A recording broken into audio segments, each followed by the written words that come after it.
Good evening, everyone. It is March 22nd, 2023. This is the breakdown. I'm your host, Nate Pike. We have so much to talk about tonight. We're going to get into it right away.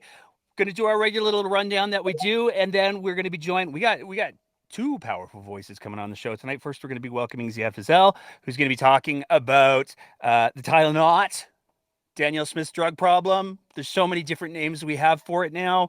We're going to see what he thinks we should call it. I'm going to guess unmitigated disaster, but we'll hear from him shortly after that. We're going to have back to the show, Sarah Biggs, finished her vacation, ready to jump back into the dumpster fire. Sarah Biggs is going to be joining us to provide a little bit of analysis and commentary and try to make sense of all of the things that I get wrong. Like I said, a lot to talk about. We got to start with this, though. This is a story that just came out tonight. It's political, but not. So it's not directly related to a political party. It does involve somebody who has run for municipal office. It does involve a whole narrative machine that's been going on for a while now. And it's really worth talking about. So we got to talk about this guy. This is Derek Reimer. I'm not sure exactly what the pronunciation is. And quite frankly, on this particular one, I don't actually care because this guy's a piece of work. This is the pastor who has been running around interrupting the Reading with Royalty drag reading that has been going on in Calgary for 15 years. This is not a new thing. And it's really important to realize that this is simply drag performers, whether it's kings, queens, or monarchs, who are reading to kids. That's it. That's the ball game. Derek Reimer has been causing all kinds of problems. He's apparently decided that on this one thing, he needs to listen to whatever higher power he subscribes to.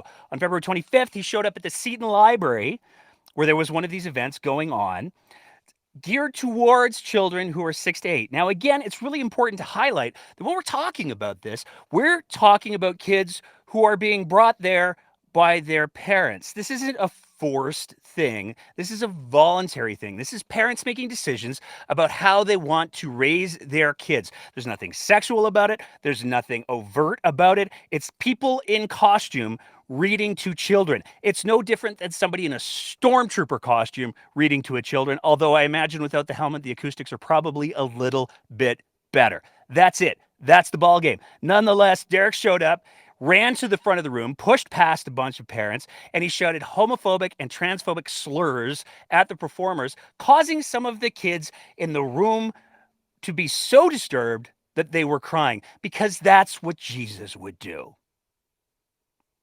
Obviously, it's not.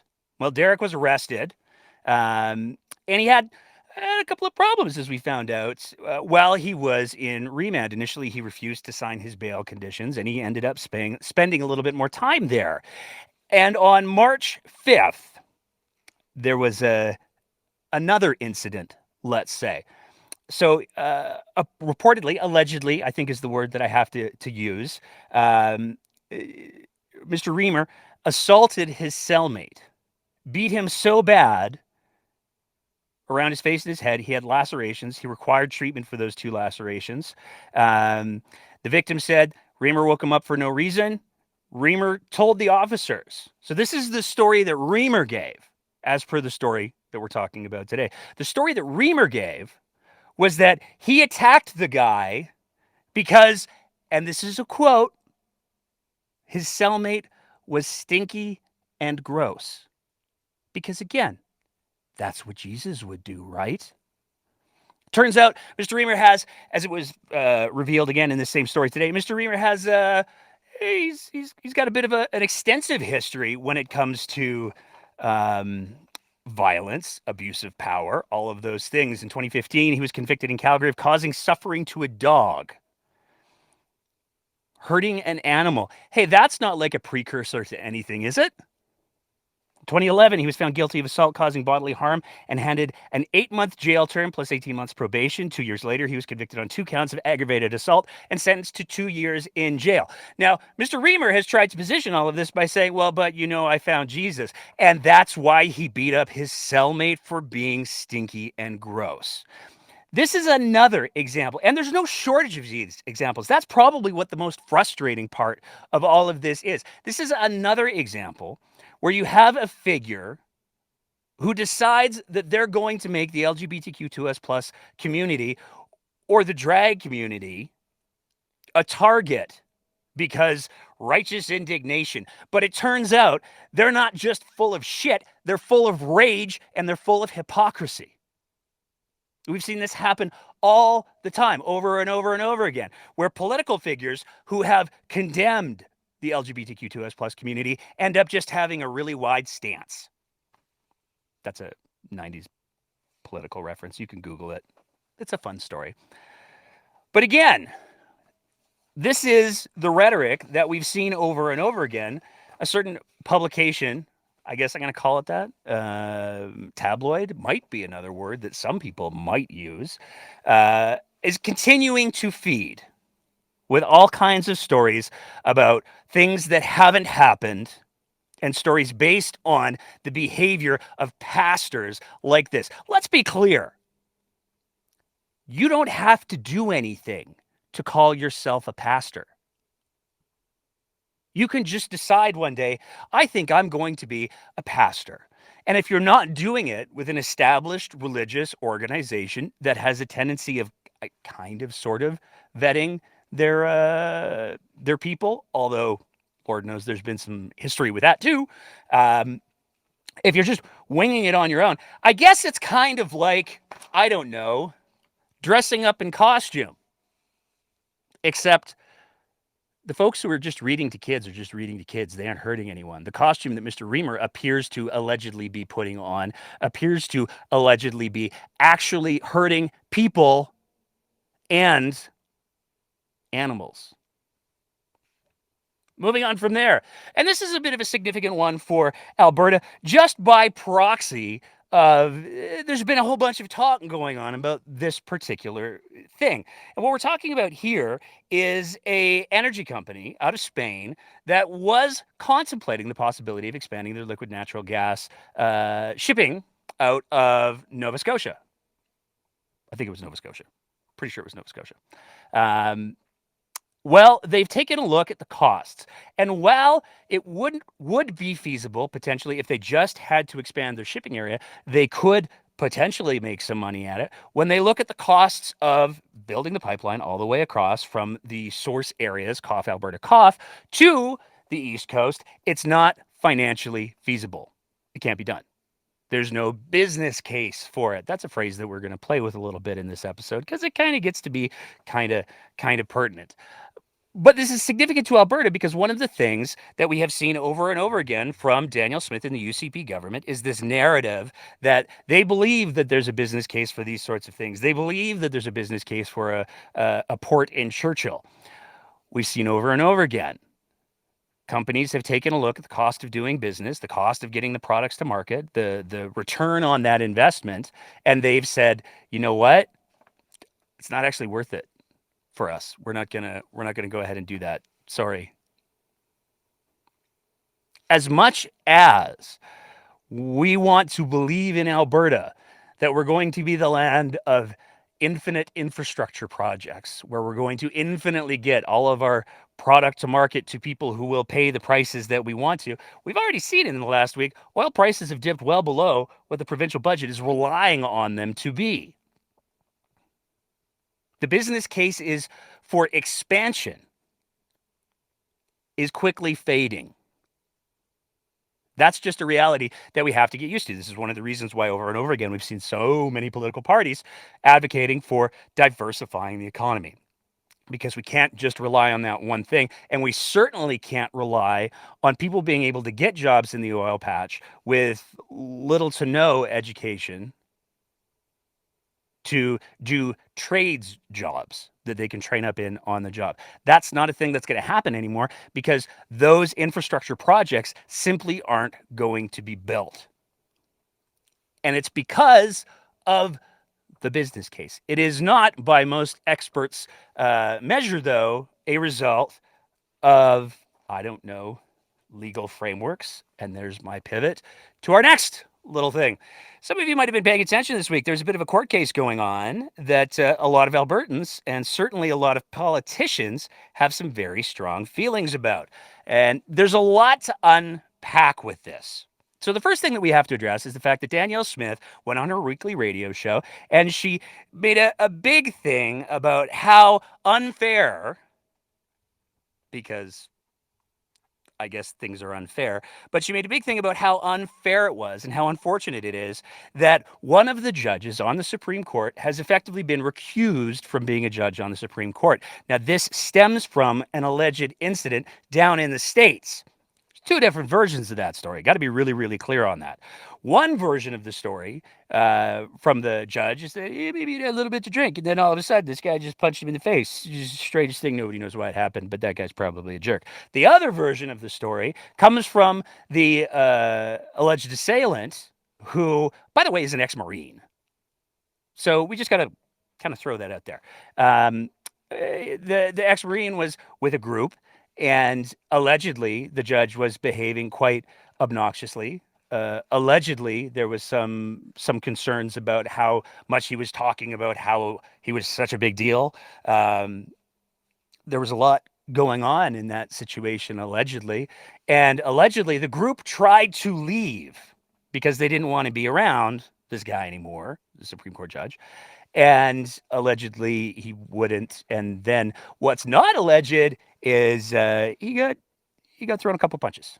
That's everybody seems to agree on that. So because there's a whole investigation going on with this, the judge has had to recuse himself from the court for the time being. And this is where Smith, again, speaks freely and becomes more than a little problematic. Because what Smith said on her radio show, I'm going to read from Don Braid's article here. Smith said on her weekly radio show that it's unfortunate, quote, he ended up in this place when we needed all the voices we can supporting Alberta. She didn't respond to the caller's implication that Justice Brown had been set up in the Arizona incident in which there were allegations of drunkenness, and Brown was hit, like I said, by a former U.S. Marine. But she said, it's just such a shame he's not going to be around for this. Let's go back and read that first sentence again, because it's really, really important. Smith said on her weekly radio show that it's unfortunate that he ended up in this place when we needed all of the voices that we can supporting Alberta, not supporting the rule of law, not looking at the merits of the appeal with a dispassionate, objective mind frame. No. Danielle Smith apparently wanted a judge who was going to set aside that objectivity and just do what's best for Alberta. Now, it wouldn't be quite so chilling if it wasn't for the fact, perhaps, that we had Brian Jean during the UCP leadership race talking about how important it is that the courts be stacked with conservative-minded judges to further Alberta's interest. If we've seen one thing over and over and over again from Danielle Smith, it is that she doesn't seem to have a whole lot of actual concern for the actual rule of law. She just has concerns for how she can manipulate the perception of legality in order to get what she believes is best for, and I can't even say Alberta at this point, because as you're going to see in just a sec, it seems more often than not that the rules, the meter stick that Danielle Smith uses to justify what we should do, what we shouldn't do, has far less to do with what is morally, ethically, or legally right, but far more to do with what her allegiances are. And this is where we're going to start to get into Danielle Smith's, yet again, very bad press conference. Danielle Smith held a press conference. She was talking about Atabey. The drugs are here. Kind of, sort of, maybe, mostly. We'll leave that up to some debate, and we'll get to it in just a sec. This is one of the big things that Ziad's going to be talking about in just a minute. But there's some things that are worth talking about. Two of the subjects that came up were R-Star. Some of you might be, let's be honest, if you're listening to this show, you've probably heard of R-Star, and you're probably sick of hearing about it, but we're going to keep talking about it because it is a very real problem for the province of Alberta. Smith was asked about R-Star. She was asked about the fact that R-Star was a program that she lobbied for when she was the president of an organization called the Alberta Enterprise Group. She was asked, do you think maybe there's a bit of a conflict of interest given that you lobbied for this? The UCP government rejected it because, wait for it, there's no business case, and they believe in polluter pays. And now as premier, you're pushing it. Might change the name to squeak it by the people that aren't paying too close attention, but this is something that you're pushing quite aggressively. Is this anything that we should be concerned about? And she also talked about whether or not the province was going to fund the Commonwealth Games. We put all of this together in a little clip that I think kind of explains itself. These things is not like the other. You know, there's lots of priorities that we have right now. I feel pretty confident that the $740 million mandatory spend that we brought in at the beginning of this year is going to go a long way to cleaning up a lot of the wells. We didn't want to lose some of the momentum that came off the site rehabilitation program, because there are now a large number of environmental companies that have set up, a large number of Indigenous companies, and so we have heard from that group that they want to make sure that we don't lose the momentum of well site cleanup. One of these things just doesn't belong. So we wanted to make sure that they had at least the initial amount of money so that they could scope that out, tell us what it looks like, tell us what the event centers are that they're going to need to upgrade, tell us what the potential revenues are, tell us how many. What the future benefit is going to be. I mean, it has to be a really solid business case, and that's what we're looking for. It's back in their court now, and so I'll be interested in seeing the business case, and it'll be up to Albertans to give us the feedback on whether they think that it's going to be good enough. And I think we just should keep an open mind as they go through the process. Yeah, well, I know I have to see what the numbers look like. Of course, they'd have to make a solid business case, and we'd have to see that the public was behind it. That's going to be pretty key. We wouldn't want to go forward with something that doesn't have broad-based support. No, we certainly wouldn't want to go ahead with something that doesn't have broad-based support. I don't know, like our Star or the Provincial Police Force or withdrawing from the Canada Pension Plan. We wouldn't want to do anything like that. It's fascinating that Danielle Smith, when she's talking about our Star, it's momentum, baby. Just because these companies have a legal responsibility to take care of their mess, that doesn't mean that they should have to do that, because we could lose momentum. But when it comes to the Commonwealth Games, then all of a sudden it's all business case all the time, despite the fact that would actually potentially create infrastructure that could be used in multiple municipalities. Got to see the business case for that. Our Star, though, it's just time to make it rain. Moving on from there, we got to talk about the spill. So there is a spill that's been going on in northern Alberta for quite some time. At the Curl Oil Sands project. It is a tailings pond that has leaked. Where it gets problematic is that it leaked not last week, not last month, back in May of last year. And nobody really found out about it until just a couple of weeks ago. And there's been a lot of concern that's been raised about this fact, because there are some very real issues that exist around this. And we're going to go through a little bit of a timeline here, because it's important to understand what's going on. To start with, we got to go back to March 20th, all the way back to March 20th of this year. So that was a whole 2 days ago, where the federal government released a statement where they said a bunch of things. The two big things that you need to take away from this statement, though, are, first of all, that there is good indication that this leak has affected wildlife. The direct quote, based on our current information, the seepage is believed to be deleterious or harmful to fish. Pretty straightforward. Based on all of the information we have, we've got good reason to believe this is bad for the fish in the area. Now, Danielle Smith was asked about this, and her interpretation was a little bit more loose, let's say. Question is for the Premier. Just with regards to the federal government announcement this morning regarding the Curl leaks. So First Nations and Environment and Climate Change Canada now saying that the seepage is harmful to fish and that it's gotten into the ecosystem. You mentioned the other week that there is no concern and that wildlife, drinking water, things like that have not been impacted. I guess, are you able to speak to where you're getting that information? Because now I guess First Nations and the federal government are saying otherwise. Well, I can read to you from the federal government's press release. Sampling is underway by multiple parties, and recent tests to date show the water is safe, potable, and meets Canadian drinking water standards.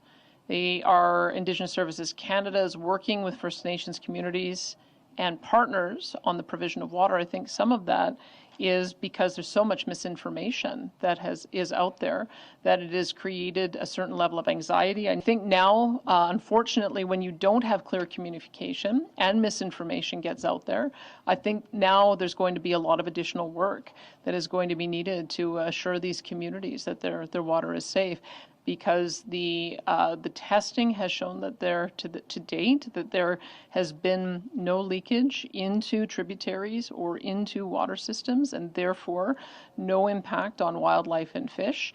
And we are going to be working with the Alberta regulator as well as all of the energy industry players to make sure that when these things come forward, the term I've been using is radical transparency. People need to know what's going on so that they don't allow for misinformation to cause this kind of fear.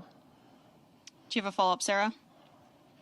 Yeah, sorry, I guess just the part that I'm looking at is not the drinking water, although that First Nations are saying that they have concerns that with the snow melting, there may be contamination and that they want the testing to continue on. But I guess the part that I'm referring to from that press release is based on our current information, the seepage is believed to be deleterious or harmful to fish. Believed to be, but as I said before, there is, this is something Imperial Oil has been very concerned about, as has the Alberta Energy Regulator, as has Alberta Environment, that if there is a seepage that gets into water systems, it could cause these concerns. There's no evidence at this point that that has occurred. Except maybe there is. Maybe there's evidence that this has occurred. Maybe that's why that statement was made. Maybe that's why this statement was issued. This is a statement from the Athabasca Chippewa First Nation. Their statement demonstrated that wildlife and waterways have been affected. And they brought receipts. Not only did they bring receipts, they specifically called Danielle Smith out on misrepresenting what was going on. What were those receipts? They even had pictures. They got these pictures because on March 10th, they were invited to attend the area of the spill. And what they found was really quite alarming. In this picture, we see a single pump installed on March 9th in an attempt to remove the visible uncontaminated tailing spills. All of these pictures, by the way, come from the release from the Athabasca Chippewa First Nations. They also had this picture, which shows toxic water still on the ground in an unfenced, uncontained area immediately adjacent to streams and ponds. This is one of the reasons why they're so worried about the winter melt, because the winter melt could very easily pick this up and carry it to those streams and ponds.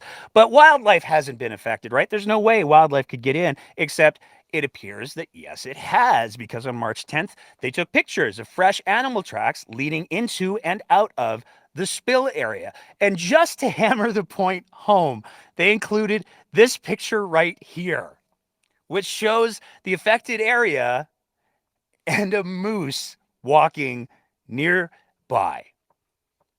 But nonetheless, Danielle Smith wants people to know, you know what? Just because you believe something doesn't make it true. I didn't have that on my bingo card for 2023. Danielle Smith saying that misinformation might be harmful. Misinformation could breed distrust. Let's stop and think for a second. Can we think of any reasons when it comes to drinking water that Indigenous and First Nations people might be a little cautious of the official government line? Can we think of any reasons why they might be a little suspicious or distrustful? Oh, that's right.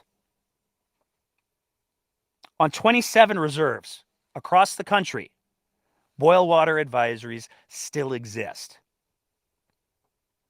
But it actually is a lot worse than that. According to the Council of Canadians, some of these advisories date back as far as 1995. They're going back 20 years. A single water advisory can affect up to 5,000 people. This is the number that's really alarming. 73% of First Nations water systems are at high or medium risk of contamination. This is a huge problem. And this all comes on the heels of the fact that Danielle Smith and the UCP chose not to give people a heads up when this spill happened in May. And that's one of the reasons why the privacy commissioner is actually going to be doing an investigation. So this isn't just paranoia. This is something that's actively happening. Moving on from there, we got to talk about Danielle Smith's drug deal, the Tylenots, the Turklenol, all of the different things. I love this picture so much. The creatives in this province are just so amazing. One of the other things that came up at Danielle Smith's press conference were questions about the Tylenol, and we're going to start with the funny one because I love this one so much. Just unclear as to when the medication will be available in pharmacies. Is it today? Yes, it is. It is available right now. No, Not in all of them. not in all of them. Shannon, are they here right now? Is it? We have some at our location. We have some in our location. Yeah. So there's some available. They're still being distributed throughout the province, but it is available right in this drugstore right now. I just love that so much. If you come to the drugstore where we're having our press conference, we can totally hook you up, yo. Oh, it's just the miscommunication. I'm gonna leave most of this for Ziad because I'm sure he's got some thoughts on all of this. But it's important to recap just how much of a disaster this thing is. There's problems with the dosing. It's an entirely different dosing strategy formula than what people are used to. Now, I got to be clear. That doesn't mean that it isn't safe to use. It doesn't mean that. What it means is there's a higher potential likelihood of people measuring the amounts the way that they're used to and not measuring them the way that this brand wants you to. So there's a lot of concerns about that. The other reality is there's lots of the regular stuff on the shelves, but there's greater concerns than that. Why would parents buy this stuff?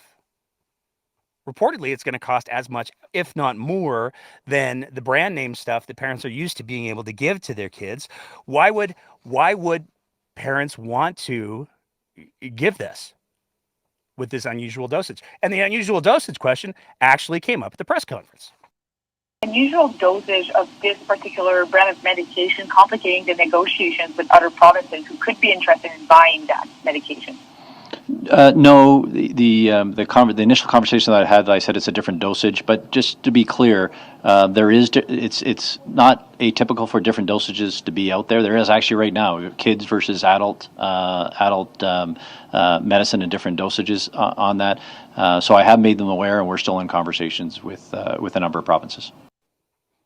I mean, he's not wrong. There are different dosages out there. There are adult doses. There are children's doses. It's almost as if that's why we allegedly bought the damn stuff in the first place, because there's different doses available. But it sure would, it's comforting to hear Mr. Copping say that no, the different dosaging hasn't affected other provinces' decisions to buy the drug, unless, of course, it has affected other provinces' decisions to buy the drug, which, as we saw in a story today, it absolutely has. There are provinces that have said that because of a variety of issues, including the dosing being different, they're going to take a hard pass on that. I got one more thing I want to talk about real quick, and then I'm going to bring Ziad in. We're running a little bit behind schedule, and I'm going to apologize to Ziad and Sarah Biggs for that right now. Sorry, guys. But there's one other thing that I do need to take a sec to talk about. Because we're going to talk about, we make a lot of jokes on the show. We try to bring some humor and some levity to the realm of provincial politics, and we do it because we want it to be accessible. We do not go out of our way to politicize issues that shouldn't be politicized. We only comment on what public figures, elected officials, and politicians are doing or talking about. Otherwise, we try hard not to weigh into stuff or bring people in who have no business or who do not deserve to be brought into the public realm of conversation. Unfortunately, as we saw on Premier Smith's radio show, she does not apply that same standard.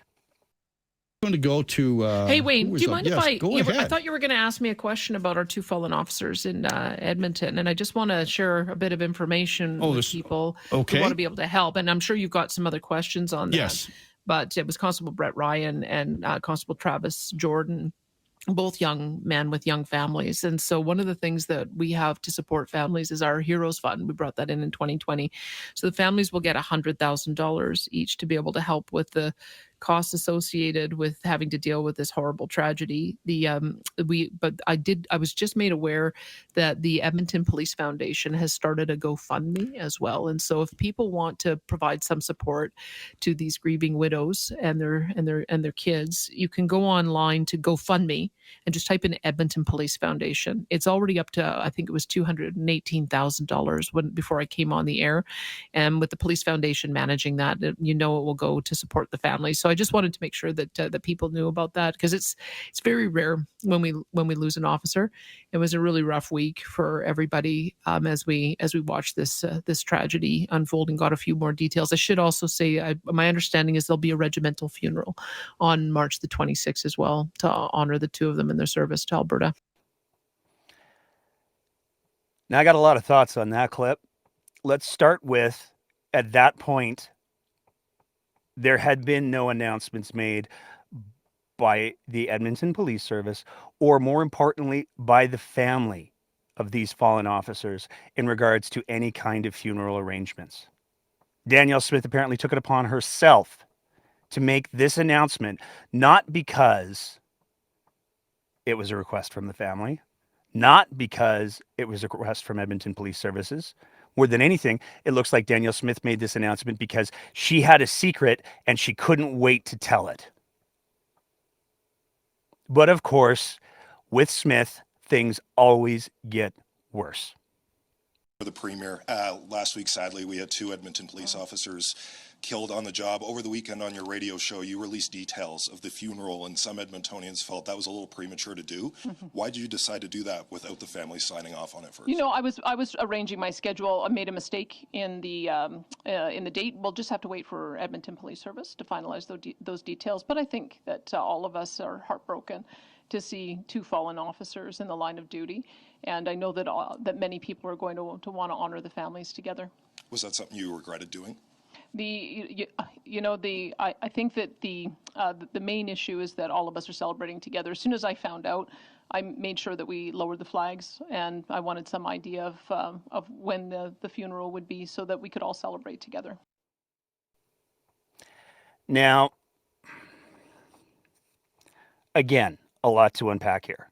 But we need to start with the fact that when Danielle Smith was asked if she regretted it, when she was asked why she did it, her response was not to apologize. Her response was not to say, I made a mistake, I shouldn't have done that. Her response was to say, I made a mistake in the date. So not only did Danielle Smith release this information without the permission of the family, without the consent of EPS, she did so and she got the details wrong. We have a premier in this province who is so desperate, apparently, to get back at the cool kids table that she was apparently never invited to in junior high, that she's willing to politicize literally anything, even events that should be treated with the utmost solemnity. She will politicize these things, and she will make it in the grossest way possible about her. I'm not even going to comment on the rest of what she said in that second clip, because quite frankly, it's beneath this show, and we use puppets, and it's beneath all Albertans. And on that note, I'm going to go ahead and bring in friend of the show, Ziad Fazel, who's going to talk to us a little bit about the Tylenol. Ziad, what's going on tonight? Oh gosh, I nearly lost my concentration. Thankfully, I have Canadian concentration, which is full strength, as opposed to the Turkish concentration, which is only about 3/4 as good, and could be really confusing. Yeah, I'm just thinking of all the different wordplay I could have, but I'm a serious guy. I'm an engineer. It's funny or disgusting enough just to look at the facts. I reached out a little bit to my marketing friends and I asked them about the 5 Ps of marketing. And those are product, price, promotion, place and time, and people. And these are the 5 things you look at as to whether a business is going to be successful, whether it follows these 5 Ps. And I compared them between the original promise on the 6th of December, 2022, when our Premier Danielle Smith, our Health Minister Jason Copping, and the head of the Alberta Pharmacists Association stood before us. And we listened as the Premier and the Health Minister told us in a couple of weeks we'll have 500,000 of these bottles available in retail. And this will help Alberta parents keep their kids out of hospital. And this would be Alberta's way of resolving the influenza, RSV, and COVID crisis that was going on. And there were some interesting remarks from Margaret Wing, the head of the Alberta Pharmacists Association, because she was saying it looks like we're going to stabilize now with the supply that's come in. But we were expecting, based on the health minister's heads up to us, that it would only be about 2 weeks. And in fact, Nate, I look back at that video we did in December where, I remember we chuckled about it because Danielle Smith had said, the spirit of cooperative federalism is for Justin to get us the waybill approval so we can put the stuff on the plane. And we were worried about, the things being rained on the airstrip. Well, 3 months later, we finally get some retail product, way too late, way too expensive, wrong quality. And I wanted to compare those 5 Ps between the original promise on the 6th of December and what we have from the Monday announcement at the London Drugs and the current status from what I'm seeing from the regulatory approvals. So shall we get into that? Yeah, that's what we got you here for, man. You're far more technically adept. I'm just good at yelling at the clouds. So this is why we've got you here. It's all and yours. I was going to wear a onesie or a duckbill, but then I decided, no, we're being serious today. I made a wonderful chart, which you can't read, but that's what I'll be referring to. So it's the 5 Ps: product, price, promotion, place and time, and people. Let me see if I can hold this straight. On December 6th versus now. So the product we were promised would be a retail product, and we were told the raw ingredient was already Health Canada approved, and so it wouldn't be very long to get the approval for the finished product. Well, the reality is we have the wrong concentration. We have a bad dosing device. It's still not approved by Health Canada. Not a single product from Adway is approved by Health Canada. So everything is coming in under an exceptional import exception, where just the bare minimum safety standards are sort of being met.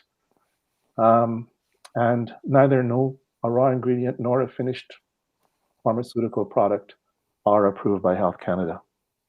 Price. We were told it'd be a small premium, poquito, tiny little premium. Well, the Alberta government paid more than double the wholesale price, paid more than the retail price. So it looks like the standard cost or the landed cost, including shipping, based on Minister Copping's answers to the legislature in the budget estimates last week. It looks like about $14 a bottle is the standard or the landed cost, which works out to $70 million. And then we've managed to tinkle away another $10 million in excess. So a portion of it might be shipping charges, and then a large amount of it is waste disposal. And what I think that happened is that 500,000 bottles were imported as Jason Copping had said would happen right in December. And of course, they weren't legal. They didn't have the childproof caps. They didn't have a proper dosing device. For all I know, they were printed in Turkish. We never saw those things. Why is it the first time we finally saw a bottle was on March 20th when the London Drugs pharmacist held it up? Why did we not see a bottle before, like when AHS imported it or when it was dumped on AHS? So I'm just wondering, if you're going to buy $80 million worth of product, wouldn't you courier 20 in and look it over, have your experts look it over and go, we got to change this, we got to change this, we got to change this, before we spend $80 million buying 5 million bottles? 14 years of national demand. So, okay. Then let's look at promotion. So we were told on December 6th that Atabay ships all over the world, and these are the same doses as for the USA and the UK, which turned out to be false because the USA and Canada use the same concentration of 160 milligrams of acetaminophen per 5 mils, and this is the European concentration of 120.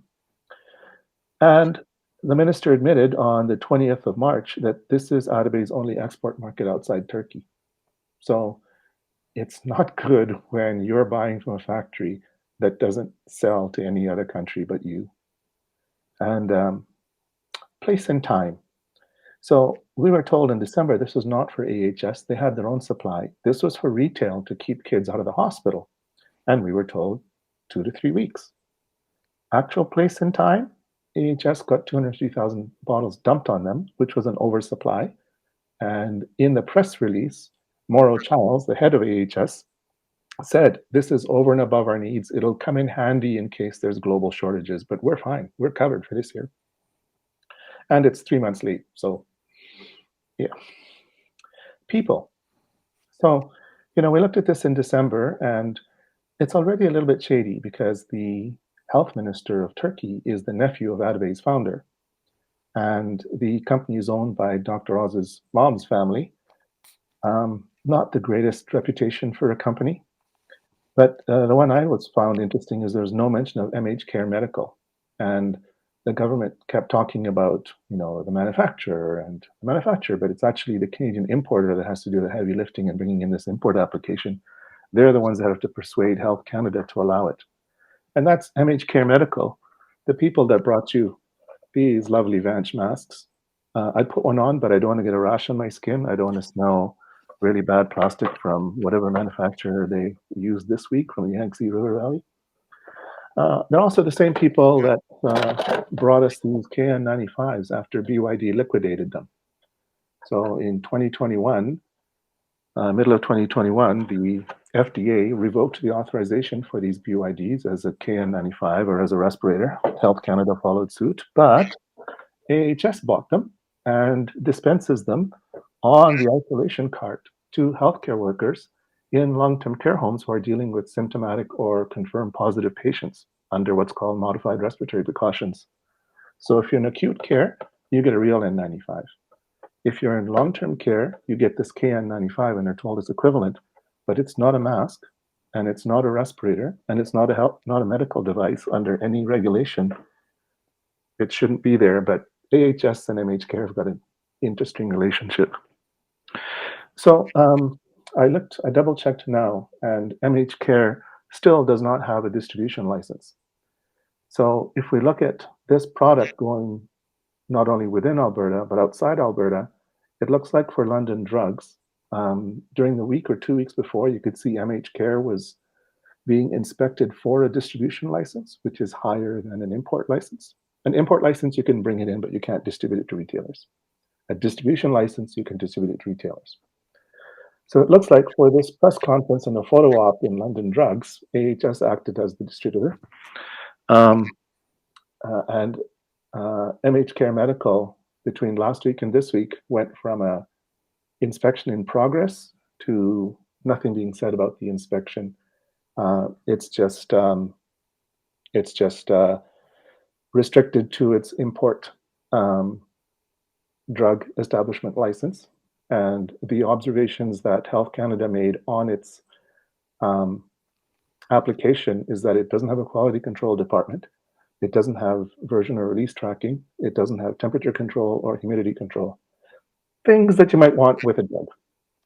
I'm just looking at one of the comments there. I'm not going to get upset, but is that company owned by the Brotherhood Christ of Facets? No. MH Care Medical is a spinoff from Raish Holding Corporation, which is owned by Sam Raish, who's a pipeline oil and gas entrepreneur, friend of Kenny's. And their relationship, or at least the MH Care Medical relationship, goes back to the Vance masks, where AHS lied to healthcare workers that it meets ASTM level 1, and it doesn't.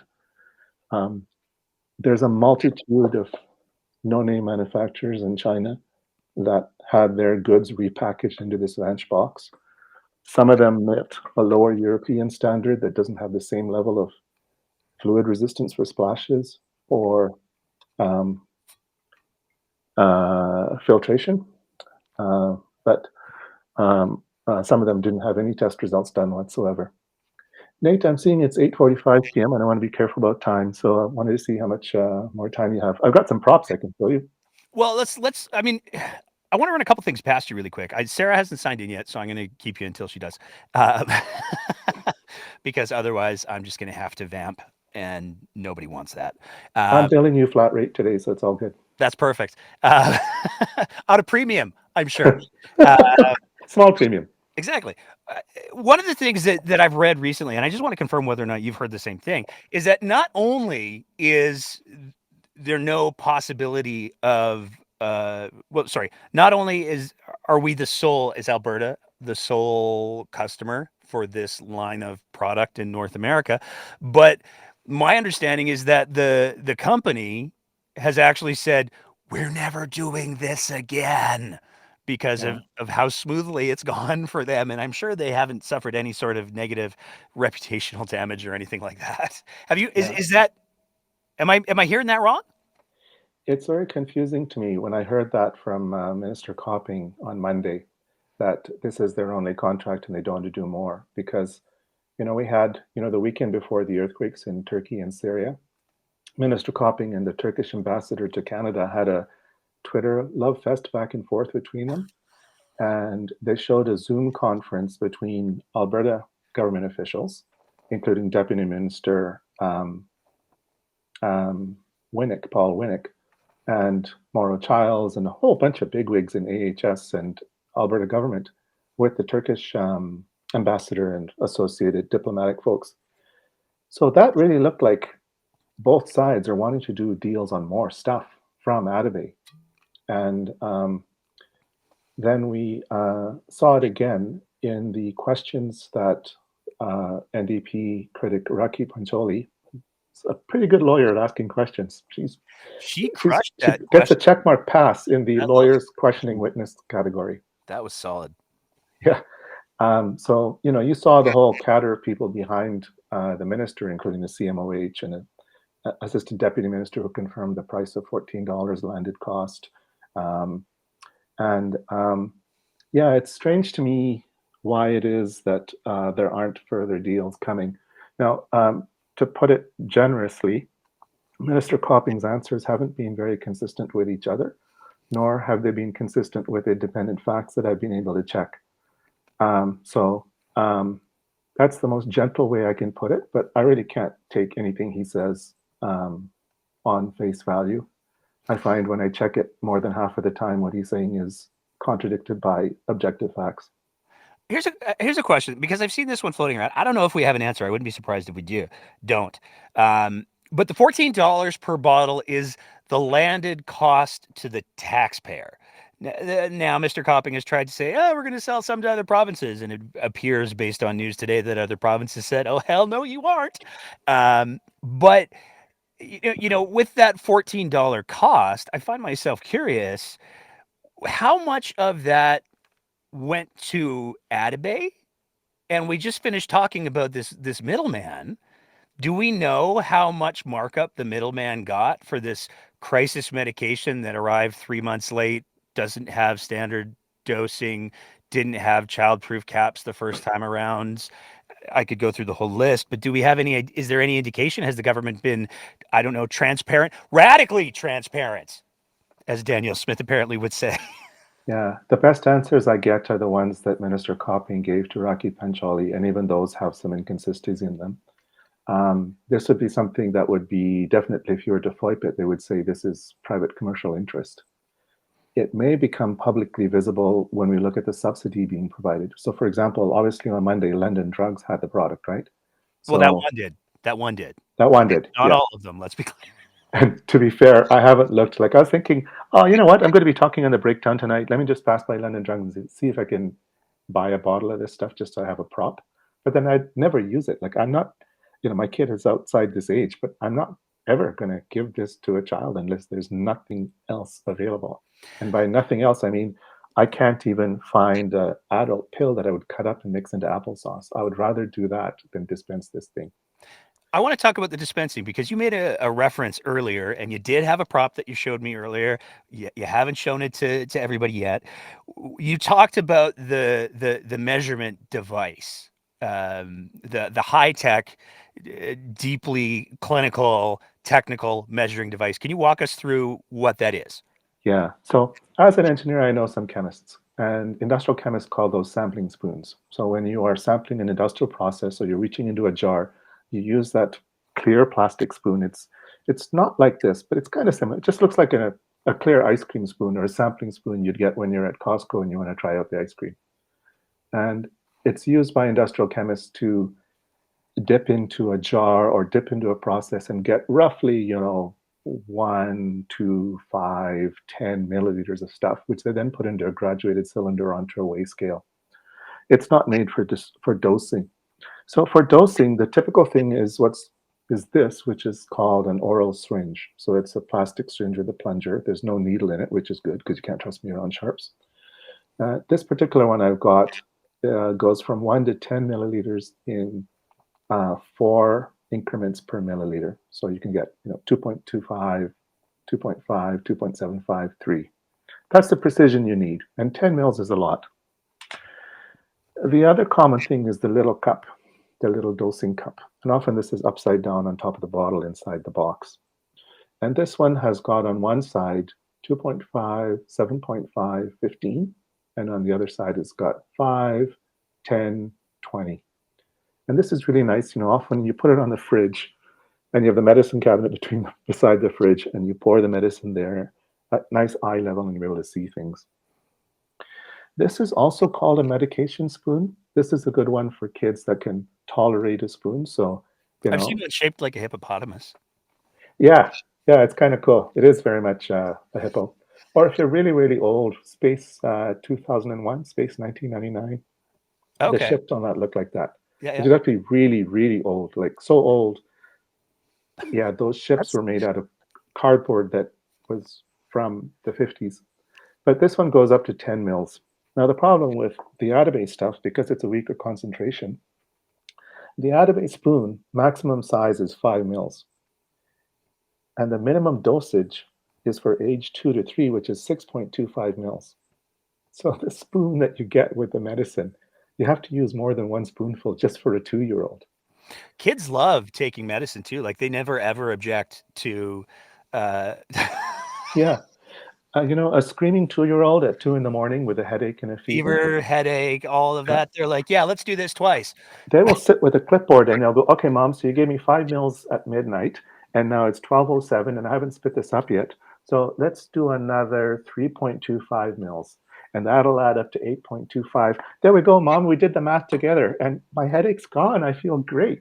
Maybe this is just an expansion of the UCP's numeracy literacy piece. Yeah.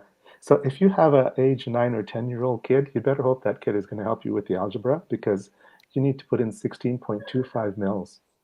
So now I'm an engineer, so don't try this at home, especially with a crying kid at 2 a.m. But that would be 3 spoons and a quarter spoon plus 1 point. Yeah, but you're an EMS guy. You know how to dispense meds under stress.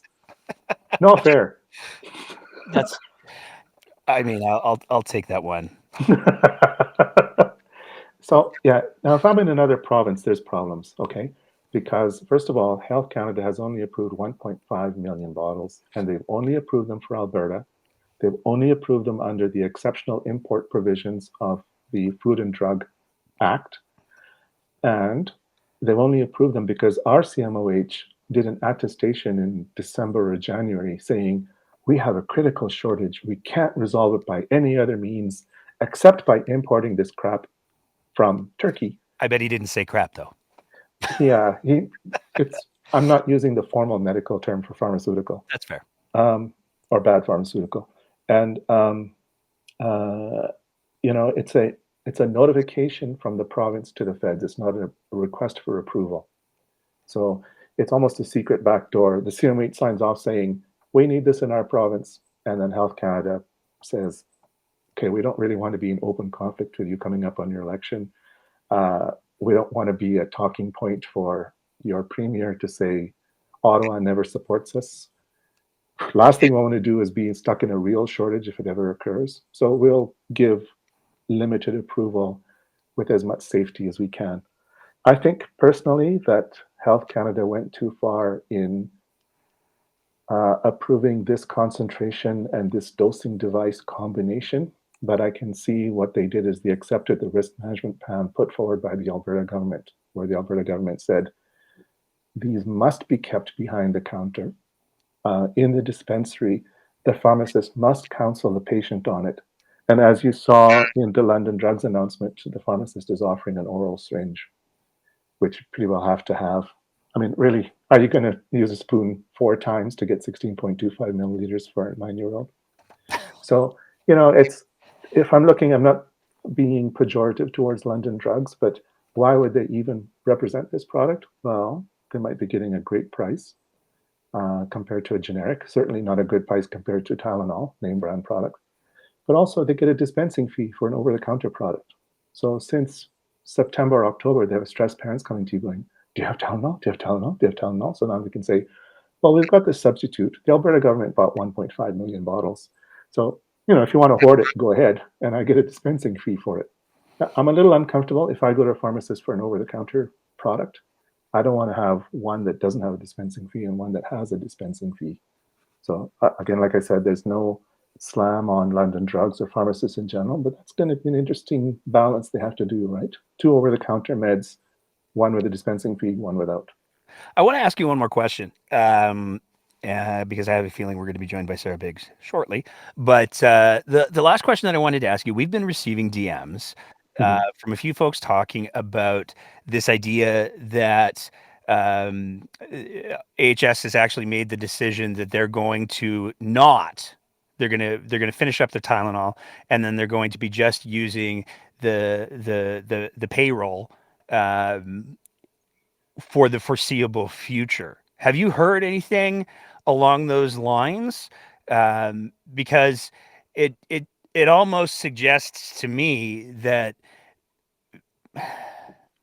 this very bad decision was made to purchase these drugs that have been, to say the least, problematic. And now, what are we going to do with them? Well, as you just said, AHS was the intermediary, in effect. Let's just give it to them, and we'll piss off Tylenol, or the makers of Tylenol, for a couple of years. Probably didn't have that many contracts with them, and then we'll use this stuff for a while just so that it doesn't all go to waste. Have you heard anything to that effect? I haven't. Generally, when I get tips, I refer the people to a reporter. Because one, the reporter can protect their identity, and the other is the reporter can vet the information better. Often the reporter has other sources that can corroborate that. It would make sense to me that AHS would want to, well, the government of Alberta would want to push these meds out as fast as possible, because Alberta only has 700,000 kids under 18, and the national demand in a normal year is 400 to 500,000 doses. And Alberta is stuck with 1.5 million approved on a contract of 5 million. So they're going to want to push these things out through every possible channel, which includes AHS internal use, which includes pharmacies with a dispensing fee, and includes whatever truck they can back up outside the parking lot at Walmart. Maybe. Hey, I'm looking want to buy some cheap meds?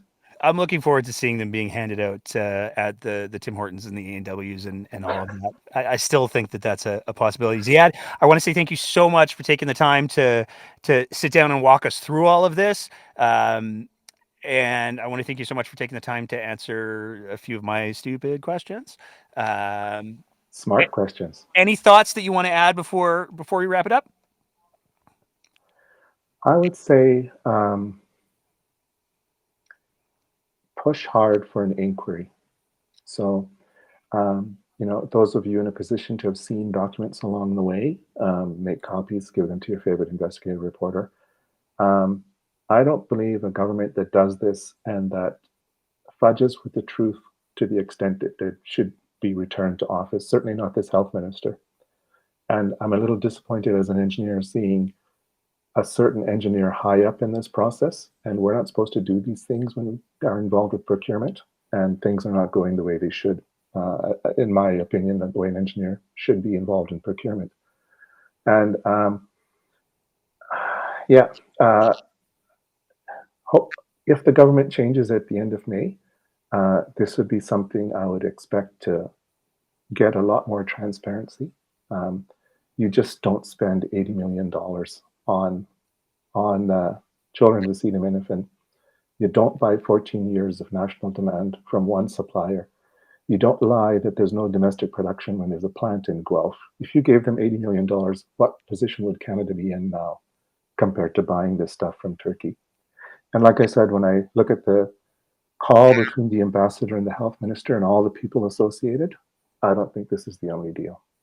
There we go. All right. Thank you so much, Ziad. That almost sounds like something that, that maybe a political party could potentially campaign on. Speaking of campaigns and political things, fresh from the beaches of, I think, sunny Mexico, and to save me from vamping for an extended period of time, because like I said earlier, nobody wants that. Sarah Biggs, how's it going? I'm good. How are you? I'm fantastic. Thank you for asking. How was the vacay? It was a vacation. It was good. Well, that was enthusiastic. Well, the kids were still calling and all that, right? And work never really stops, but it was good. I managed to put my phone away quite a bit, and yeah, I know you did. I really tried. I really, even my I really tried for the sake of my marriage. My phone away, but no, it was good. We met awesome people. We so we rented a specific room, so we had a specific pool area, and it was nice and it was quiet, and we had beach reserved and butlers and things. It was fun. But no, it was good. It was needed. I slept a lot, had a lot of naps.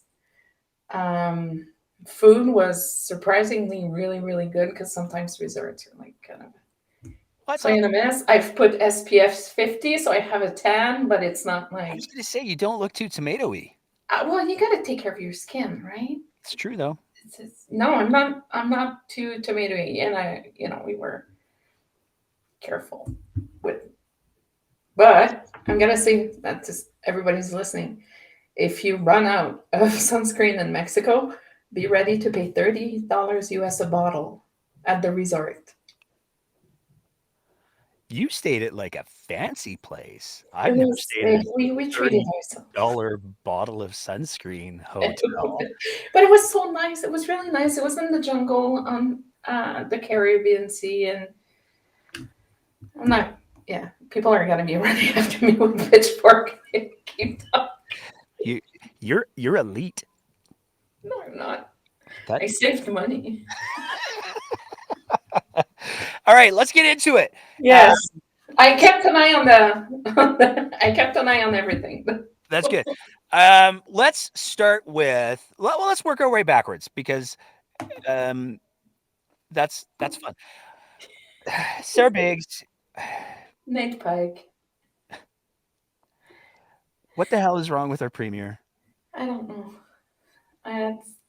She still hasn't apologized. And I don't want to spend a lot of time on this, because I don't want to be making this a major point in this episode, because I don't want to be in any way perceived as exploiting it. But like,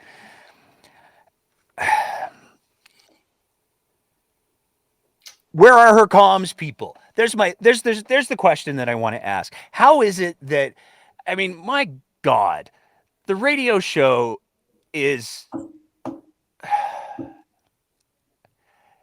such a train wreck every week. Like, I can't think of a single radio show that she's done that hasn't yielded some kind of wait, what moment. So if I was their comms, I would cancel the show. Right? Well, don't they have to? Like, we're at best, fingers crossed, we have another month of your promise, your premiere, because if Chorus continues to platform Danielle Smith once the writ has been dropped, on your province, your, I don't even know what you'd call it. I feel like there's some election laws that may or may not be getting violated at that point. I could be wrong. I think they're gonna stop it. Like they don't have a choice, right? Unless it's like, let's say, a third party advertiser that decides to pay for the airtime. That'd be fine. She can use it. If the party decides to, show up with the cash, that's fine too. But can it be accepted as a, so here, I'm gonna hold my favorite bill with me. Bill 81, everyone. It's very thick. You have to tell everybody what Bill 81 is. You can't just hold up a. Oh my God. It's the Election Statutes Amendment 2021 when it got, voted in at like 2:00 in the morning. Doug Schweitzer, minister back. But so that is like your Bible of do's and don'ts. That's why like mine looks mangled, because I always refer back to that. But if they are offering the airtime for free at the moment because it is the government, Ms. Smith would be hard pressed to accept the airtime, because then it would be considered a corporate gift, and then it's going to get messy. And there's a lot of things that needs to be taken in consideration when doing such a show. Yeah. But why has she not apologized? I don't know, but that her response at the press conference was, "Oh yeah, I got the date wrong. Whoops!" Like, but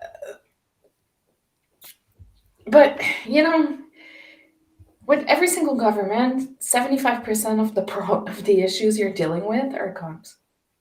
Usually, you can have the best, Premier Smith was discussing about how they're now requiring that, 3% of the revenue of each oil and gas company, blah, blah. It's good.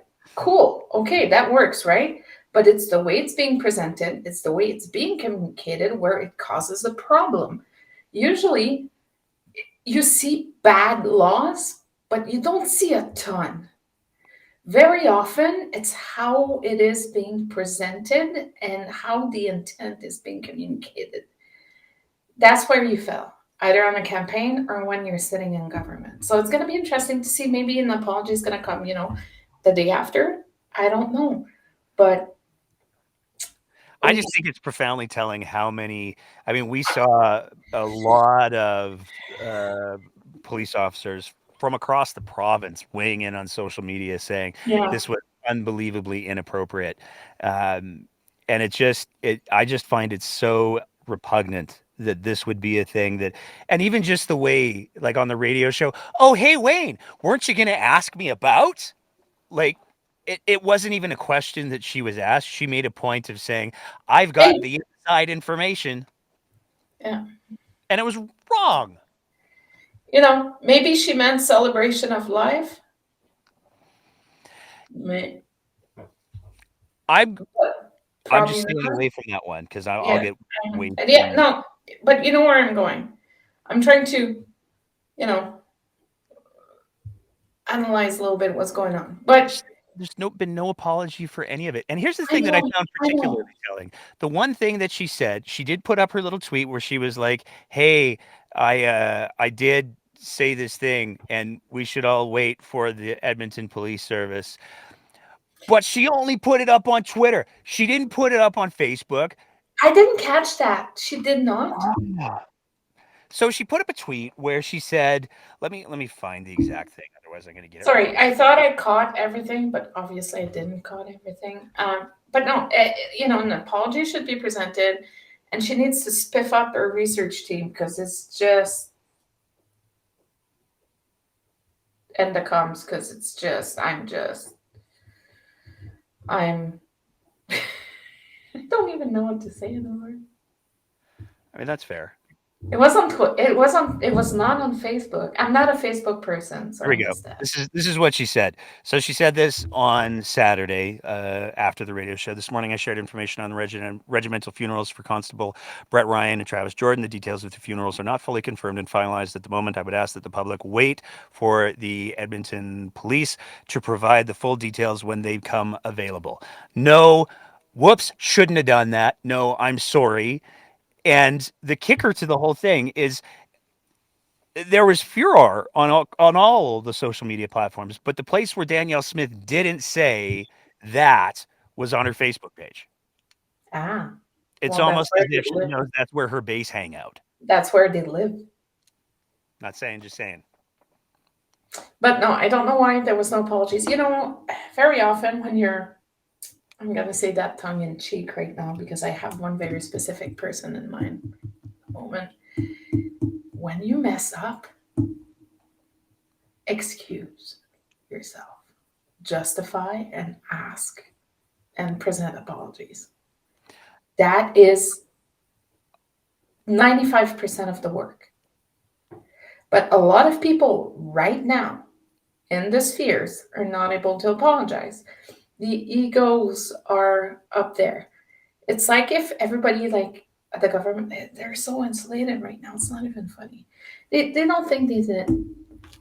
But that's the thing. You are in a ecosystem that will not tell you you're wrong. So technically,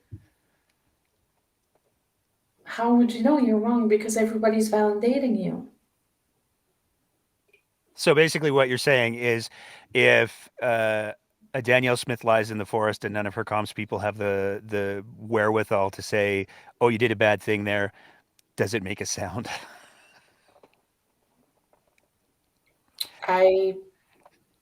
Let's talk about the drugs, because that was the reason for the very bad press conference.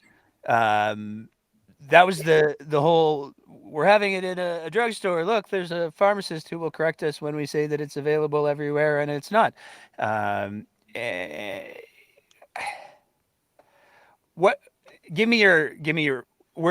I hope that we're at the end of this journey with the Tylenots. It's going to be on the shelves for a while. We're going to be dealing with it and seeing it for a while. But in regards to the narrative dumpster fire, I hope that we're at the end of it. So give me your, what are your thoughts on this particular film?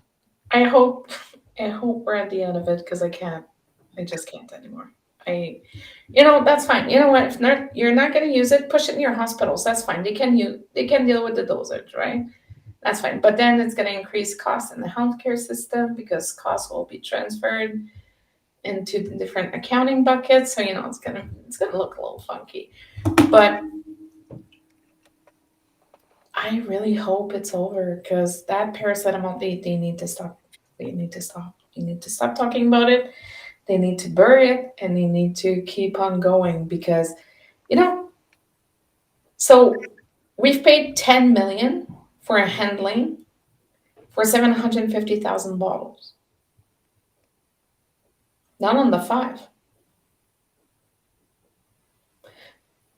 A freight bill is being billed, so someone can correct me if I'm wrong.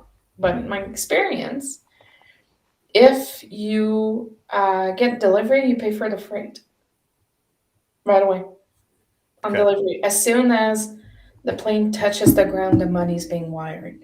Like that's how it works 99% of the time on time. Well, we saw Rob Anderson was saying back in December that planes were on the runway. They just make it so damn easy to make the joke. I was told that too in the past. With another thing. Anyways, the bills, the planes are always on the runway. Or the trucks are ready to go. They're always ready. Then until you get down there, you figure out it's not done yet, or the product's not even there. But it's going to be interesting how they're going to be managing the 4,250,000 extra bottles. Because why freight is so expensive is that you need to consider the weight of the liquid. It is a denser liquid, so it is heavier than water. number two, they are glass bottles. So those are extremely, so when you hire a freight company to bring on board, liquid or COVID test or whatever you're purchasing, you put it goes by weight. It does not always goes by pallet, especially if it's a liquid in a glass bottle. It's very, very, very expensive. So I think that, we're not going to see the end of the shipping cost. Because wait, let me do the math. No, there's no way. Let me do some math here. That's the accountant in me do some math. Because we paid what, 10 million for shipping, handling, and disposal? That's correct. So let's say about 80% of that cost is going to be, sorry, I'm doing math, is going to be solely shipping and handling, 20% disposal, usually that's how it goes. Mr. Coffey said it was 10%. Yeah, well, give or take. Do with that what you will. So if we take 750, $10 million divided by 750,000, there's no way we paid $13 a bottle for shipping. Well, Canada Post, if they sent it maybe like Pure later, I don't know. I tried to send it. No, it's extremely complicated. It's those logistical things are. But see, that would be my question. The 10 million shipping, handling, and disposal, does it include is it $2 per bottle? Or is it 10 million for the batch we have received? See, here's my question. If it's 10 million for the batch we have received, it's $13.33 per bottle. Why didn't they just order off of Amazon Prime and get the free shipping? That's what I do. It's free shipping. You pay one fee. It's delightful. I got flack this week on Twitter because I buy more than 2 bottles of Tylenol a year. That was impressive. Let's talk about, so here's, we're talking about communications, and this, I think it's important to highlight that this isn't just Danielle Smith's disaster. No. Let's talk about the oil spill, the tailings ponds spill. So we're seeing the Athabasca Chippewa First Nation is not having any of this. Oh, they're mad. They're really mad. Bring in receipts like those pictures. And did you see the video that they produced? Yeah, I did. I was like, that's something we would do. It's heartbreaking to see. Sorry, I've just got to change my glasses because my glasses are giving me a headache. So you live in Calgary, right? It could just be the living in Calgary. Yeah, or just everything I'm dealing with right now, but because work is back, and my baby had a hand, foot, mouth. I came back to hand, foot, mouth. So super fun. Keep on bringing the receipts. And I strongly believe that we need to investigate what has happened. I was reading that Imperial Oil was lobbying the government for affordable environmental monitoring, the very same time frame, which is interesting. We need to take that kind of stuff seriously, though. We really have to. Because if not, the federal government gets involved. Then the provincial's going to say, rah, Sovereignty Act. Then they're going to go back and be like, you're impeding on our provincial jurisdiction. And then the federal's going to be like, but do we? Because we have a Canada Water Act and we are dealing with all the First Nations in the country. You do not have any really jurisdiction on the, First Nation files. So it's going to be interesting to see what is going to happen with that. Communications, again, 85-90% of your issues are bad communication. Did you have Danielle Smith saying, guys, we need to be careful about misinformation on your bingo card for the 2023? I did not. My bingo card's already full on both sides of the aisle. It's just one big blue smear now.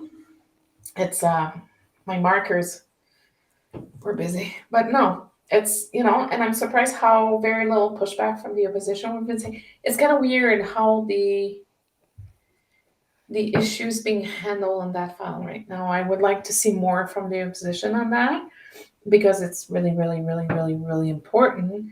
I can appreciate that bird control is super important as well, but there's a First Nation that are losing their drinking water right now. So maybe but again, what do I know? Let's be fair. There's at this point, there's no evidence as of yet that the drinking water has been affected. No, There but is, ask questions. right? This is all I'm saying. I think there's certainly reason for a high degree of suspicion. I would like I would like to see as much energy from the opposition right now on that file than they had on bird control. Just saying, bird control is important. Don't misquote me here. But drinking water and First Nation should be at the top of their priority list. I'm just saying, but again, I'm gonna be told I don't know anything. So Is there a narrative to be played with? If I was, because this was something I was thinking about this week. If I was a party other than the UCP, and I wanted to find an issue that Albertans could get behind and make some connections, maybe. We did see when the UCP was talking about, hey, you know what? Coal, baby. We're going to mine all the coal. It's going to be great. It's going to be so much coal. Everybody immediately went, oh, the hell you are. And we saw municipalities standing up. I'm curious why we're not seeing other parties say, at what point do we have a pattern of behavior? We saw that the UCP didn't give a rat's ass about drinking water when they could make some money off of coal. They buried this file for a year and change, and now they're minimizing it. And Danielle Smith is saying just because you believe something doesn't mean it's true.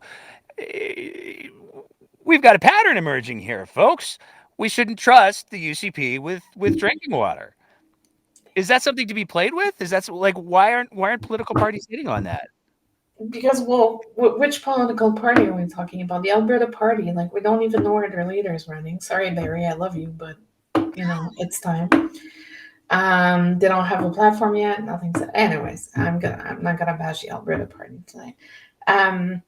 The NDP, well, they define their priorities. Rachel's going to save healthcare and education, and that kind of sums up their platform. And they're just waiting for Danielle to be, I think they're just count a lot of there's. Would it be crazy to think that a lot of their strategy is just sitting on it and wait for Smith to destroy herself?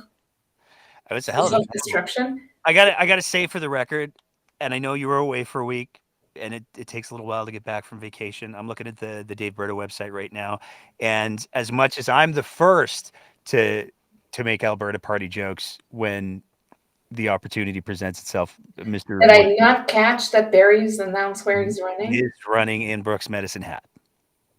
I think the Alberta Party did an amazing job of communicating that out to everybody, because clearly it registered with you.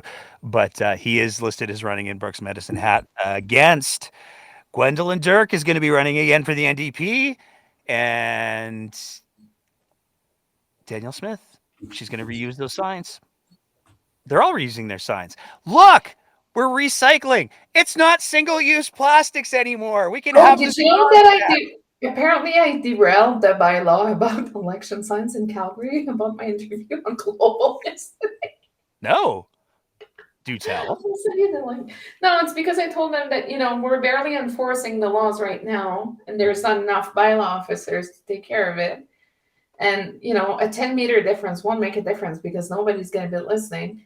If you want to make sure you make a difference, you build a better framework and you allow only in certain zones. That's it. But hey, 10 meters. What do I know? I know nothing. But he's running in Brooks Medicine Hat. Okay. Since we're talking about election signs, I just want to address something that I Sorry, saw on I the. do not understand that move. I do not. I love Barry. I respect Barry, but I do not understand that move. I mean, Last election was for his to win. He finished third. The NDP won 17 polls out of 27 in Medicine Hat. What is that telling you? Okay. But anyways, the strategist in me doesn't know anything. about That's fine. That's what I was told last week. and it clearly hit a nerve. It did. I think you're It awesome. really did. I just want to. Yeah, but you're biased. I just want to say for the record, if election signs are up on private property, that's totally legal. You can Yeah. do anything you want on private. You can put 50 of them if you want. I had a giant 4x8 geote sign from my lawn for the election period. If it's private And property, you can paint Japanese- your whole house blue, unless No. there's like rules in your community, like with the community, like that's all. No, not that kind of blue. Not teal, not dark blue. No, not any of the blues out there. No. There we go. What are you looking for this week? I'm hearing rumors. I'm hearing speculation that in the next, I don't know, 24, 48 hours, Danielle Smith's going to go, well, guys, we worked hard enough. Let's cut it a week early again. Yeah, well, Leela here confirmed it was her last day in legislature today, right? Her last full day, yeah. And can I take a second just to say, hate her or love her? And, disagree with her, what the decision she has made over the past few years. But I would say that, Leela's my friend. I love her deeply. She's an amazing human being. She's always there when you need her. She always checks on you. She is a real, she's one of the real out there. And she was she's still one of the hardest worker MLAs this province has. And there's a lot of files that I've seen in the background that got advanced. If we think about increase of age, that was one of our policies, and I know Leela went to the bat for that one with Ms. Smith. And there's a lot of policies that were implemented that, if it was not from Leela, it would have not happened this year. I just want to say thank you. And I can't wait to see what's going to happen. Maybe I know, maybe I don't. I don't know. But, we should be thankful that individuals like that are, like Leela, are willing to put their name forward and really sacrifice their family life, because it is a huge sacrifice. It is, it's huge. Even just campaigning is. That's one of the reasons. Campaigning is, oh God, ask my husband. It is huge. It is extremely difficult when you jump in that arena, and some individuals do not understand. To her, one of the reasons why she did not go independent, or she did not, do anything after Ms. Smith, is because she was elected as a UCP MLA, and that's what her riding wanted, and she decided to finish her term as a UCP MLA because that's what she was elected under. And Leela was a huge advocate for a lot of individuals that didn't have a voice. But no, it was her full last day today, so that was my sign that, they're going to call it short again. How long? 3 weeks? Give or take. Yeah. I want to jump on that bandwagon a little bit just for a sec, because here's the thing. I have had conversations with Missy here on more than one occasion. Yeah. And I know that she is judged very, very harshly because a lot of people find her stated positions on issues like LGBTQ2S plus issues dissonant with the culture and policy of the UCP. And I get that. I really, really do. The only thing that I would say to anybody who wants to dunk on Leela here, and by all means, people should be held accountable for what they do. No questions asked. But I'm a big believer that when somebody demonstrates growth and change, that you have to acknowledge that. And if you keep dredging up the past just because, I don't know, it's easy to, then that's lazy, and it doesn't give people any reason to try to grow. And we have to I think personally, we have to be willing to recognize where people are at now as much as acknowledge where they were, because that does give some indication for how far they've come. And I think that if you take a look for context, just to say, Yeah. we did the conversation with Robin Luff, Stephanie McLean, and the Derek. Yeah. And Stephanie McLean, who was a very well respected member of the NDP caucus, who was the Justice Minister, the Honorable Stephanie McLean, caught it. Right, they have that now. Um, The Honorable Derek Fildebrand. he wasn't a minister, though. He was not? Nope. But the Honorable Stephanie McLean was very candid about the fact that if even in the NDP, the good NDP, if you step out of line, the consequences come hard and they come fast. Let me tell you, doesn't matter which party you belongs. Even if you're not involved with said party, if you step out of their line, the lightning will be crashing on you like no tomorrow. Let me tell you that. So I take a look at how Leela ran her campaign. I take a look at how Leela spoke against Smith, how she continued to speak against Smith. If you take a look at the leadership candidates who ran in the UCP race, there's only one who didn't go, yay, Team Smith. Danielle's the bestest premier ever. I love the Sovereignty Act. This Kool-Aid's awesome. There's only one who didn't do that. And what I will say is that in my limited experiences with Leela here, I have found her to be nothing but authentic and extraordinarily principled, and operating in the I don't know, toxic tailing pond that is party politics. It's very, very difficult to express those things publicly, and I think she's I don't think that the province is better off not having Leela here in the legislature, and I know for sure that the UCP is only going to swing farther and farther into Take Back Alberta land without her. You know, if you think that, you know, some good policies were enacted by Smith, there was a lot of people that worked in the background to make sure that those would happen. And Leland was one of them. And she's not going to be the one that's going to be Brad. I talked to her like once. I talked to her all the time. You know, we still talk all the time.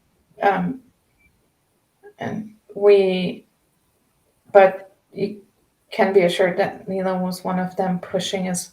Like her motto, I would say, was put your head down and work as much as you can until you're done. And she outworks everyone, and she outworks me. And and I'm quite up there in the, I'm not going to give up. But she exhausts me. She's, you know, but, you know, for people saying, yeah, but she's you know, run as a candidate, get elected, go through what her family has gone through, go through what she has gone through on a personal level, go through the threats she has gone through, go through the hacking like we had last year. We had security last year. It was bad shit. And then after that, ask yourself, can I do this? I know I wouldn't. And that's why I'm saying in the backstage, that's why I'm never going to be running for office, because I know I will not be good. But, you know, for every person who's putting their name out there and running, we need to show respect. Especially for the ones that, you know, try to stay true to the... Okay, well, there's some that we need to just go, I'm thinking of Leela Ahir's old constituency, for example. That's a job and a half. I remember one very specific person was there during the AGM board election, and he was screaming at my face. And that the night of he's in the Twitter cycle right now, non-election night. He called me a lot of names in front of the media. And, yeah, we'll leave it at that. Anything else you want to say before we wrap it up? Let's just, you know, that's what happens. I can't even talk about what I'm working on right now, which is frustrating me to the utmost. I'm not working on party side this election. I'm just getting a big project pushed through. And yes, those pesky lobbyists, those damn lobbyists. But no, I'm just waiting to see. She's going to be calling the election on May 1st. There's going to be more orders in council. She's not done. She doesn't want to go yet. She's not, she's going to hold on until the very last minute.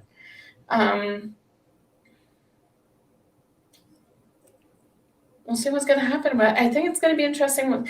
Let's see what the parties come up with in the next few weeks. I know they're ramping up, and we got called tonight for polling. That was a UCP sanctioned poll, I'm pretty sure, because of the. Was I running? Was that? Was I running in this poll? No. They were asking us about our priorities. Oh, okay. But let's see how the two parties, or I should say 4 or 5 parties, 6, 7. Anyways, the two major parties will be adapting their messaging next few weeks, and then we're probably going to see, like we see on Twitter, some individuals running for office are asking for donations of furniture and all that for their offices. The campaign offices are starting to get set up and all that. Yeah. And, we technically have 45, 42, what date is it today? 22nd? Oh, God, 39 days. I'm not ready. But we'll see what's going to happen. Support your favorite local candidate, because good representation at the local level is better than winning your election at the party level. Just saying, because when you're going to have a problem, you're going to be calling your MLA. You want to make sure they get back to you. There Just you go. saying. And don't hit your desk. No. It gets all loud. Yeah. Sorry. Okay. Oh, next Wednesday I'm in Vancouver Island. So live from the sea next week. There you go. Yeah. Okay. So a lot of fun. All right. Well, thanks. I'm gonna do the wrap up here. I got a couple things to plug as well. The first thing that I want to plug is excuse me. The first thing that I want to plug is we got some episodes coming up that I'm really excited about. One of the things that has always been part of the Breakdown's ethos is the idea, and we kind of drifted away with it because provincial politics turned into such a daily dumpster fire, but we're going to try to get back to it, even with the election coming. And that has to do with trying to highlight some issues that would otherwise fall through the cracks that aren't necessarily political issues. So we've got a couple episodes coming up on that we're really, really I'm really feeling good about, to be honest with you. We're going to have a conversation with a gentleman who is going to be doing some education and is doing education across the province on Tourette's. We're going to be having a episode that we're going to be doing in recognition of the end of the month, which is Trans Day of Visibility.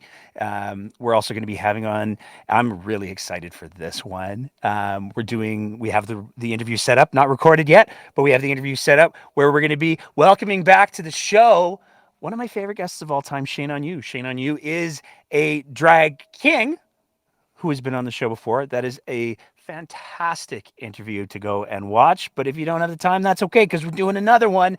And Shane is actually one of the people who does do the reading.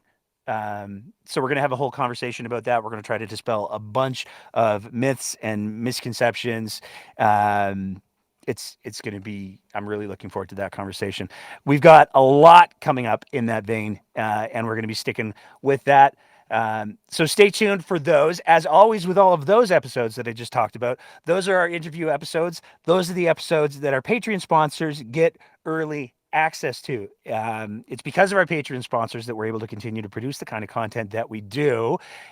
And if you want early access to these interviews, as well as the warm, fuzzy feeling that comes with knowing that supporting us drives certain people absolutely up the wall, then you can sign up to be one of our Patreon sponsors and I'm going to kick myself for not getting this up sooner, www.patreon.com/thebreakdownab. $5 a month gets you early access to all of the things. If you hang out for a little while as a Patreon sponsor, you get merch. We try to do little surprises throughout the year to say thank you and make it extra worthwhile. So if you'd like to, you can sign up to be one of our Patreon sponsors. I want to say a big thank you to everybody who was involved in the chat tonight. I want to say a big thank you to everybody who was listening on the Twitter Spaces, which worked tonight. I don't know what happened last week. It was very strange. I tried like 6 times to start it, and it just wouldn't. But it worked tonight, and that's delightful. And the next live show that we do, hopefully, we have a little bit of time to open up the floor and hear some of your thoughts if you want to share them. And that's really it for tonight. I want to say a big thank you to Ziad for coming out and making some sense of the whole Tylenol debacle. God willing, we can stop talking about it and just accept that we just got hosed as a province because Danielle Smith had a vanity project. I think we're gonna be seeing an early end of the legislature, which means that the campaigning is going to start in earnest, probably on Friday. And as Sarah said, we're only just over a month away from the writ being dropped, and hopefully the end of your province or premier. As is always the case, everybody, thank you so much for listening. Thank you so much for watching. Thank you so much for being engaged. We will see you Sunday. We're going to be back with an episode. And until then, take care of yourselves and keep the conversation going.